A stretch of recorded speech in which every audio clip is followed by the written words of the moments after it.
Hi friends, అందరు ఎలా ఉన్నారు? ఇది వచ్చేసి శ్రీరామనవమి రోజు మినీ వ్లాగ్ అండి. ఇంకా ఆ రోజు పొద్దున్నే లేసి ఇక్కడైతే దోశలోకి పల్లి చట్నీ చేస్తున్నాను.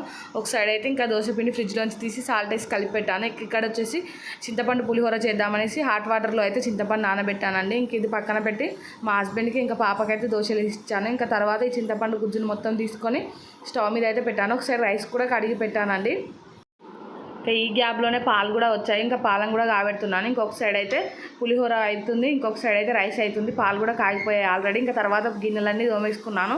ఇంకా రైస్ అయిందండి, దాన్ని చల్లారబెట్టి ఇంకా దాంట్లోకి అయితే పులిహోర పులుసు కలిపి దాన్ని అయితే తాలింపు పెట్టేశాను. ఇంకా తర్వాత దేవుడి దగ్గర నైవేద్యం పెట్టి ఇంకా పూజ అయితే చేసాము. పూజ కంప్లీట్ అవ్వగానే రెడీ అయిపోయి టెంపుల్కి అయితే వెళ్ళామండి. ఇంకా వచ్చాక కొద్దిసేపు అయితే రెస్ట్ తీసుకున్నాము. ఇంకా ఆఫ్టర్నూన్ అయితే కూలర్ మొత్తం క్లీనింగ్ చేశానండి. ఈ డీప్ క్లీనింగ్ వీడియో కూడా పెట్టాను, చూడకుండా వెళ్ళి చూడండి. తర్వాత ఇంకా ఈవినింగ్ అయితే మా హస్బెండ్కి టీ పెట్టించి ఇంకా బోళ్ళన్నీ దోమేసుకొని ఇంకా ఇల్లంతా ఊడ్చుకున్నాను. వీడియో నచ్చితే మాత్రం తప్పకుండా like, share and subscribe. Bye.